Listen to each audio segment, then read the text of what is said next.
Aujourd'hui, donc, on a organisé un séminaire en collaboration avec la Fondation Fous Boukra sur la culture de bleu de panicon.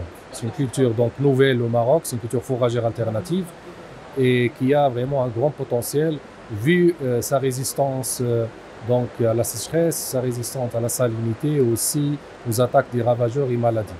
Donc on a présenté donc aujourd'hui les résultats de plusieurs travaux de recherche qu'on a réalisés au sud du Maroc et aussi au nord du Maroc.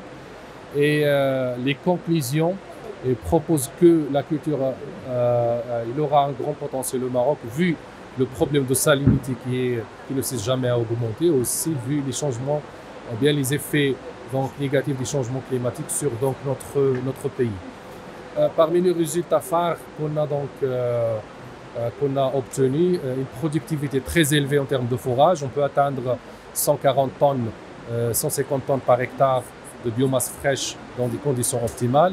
Et même dans des conditions où on a une salinité très élevée, on peut aller jusqu'à 80-90 tonnes par hectare. D'autant plus la valeur fourragère qui est aussi importante, 16%, 17% en termes de protéines. Et c'est une valeur fourragère qui est comparée à la luzerne.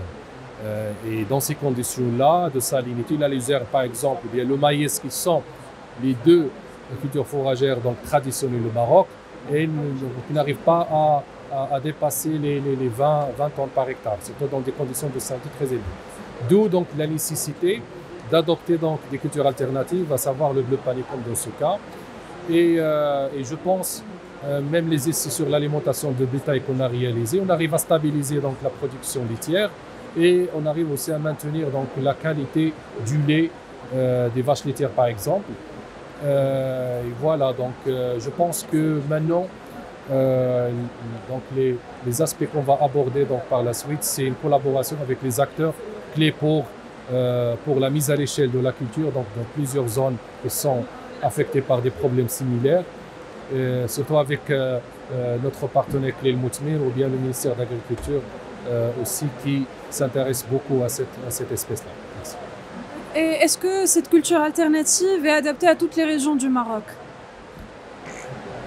Initialement, donc, les essais qui ont été réalisés au sud du Maroc, dans 5 provinces, et aussi dans des régions comme Doukala, Arhamna, etc., donc, prouvent que la culture elle est trop adaptée à différentes donc, conditions pédoclimatiques.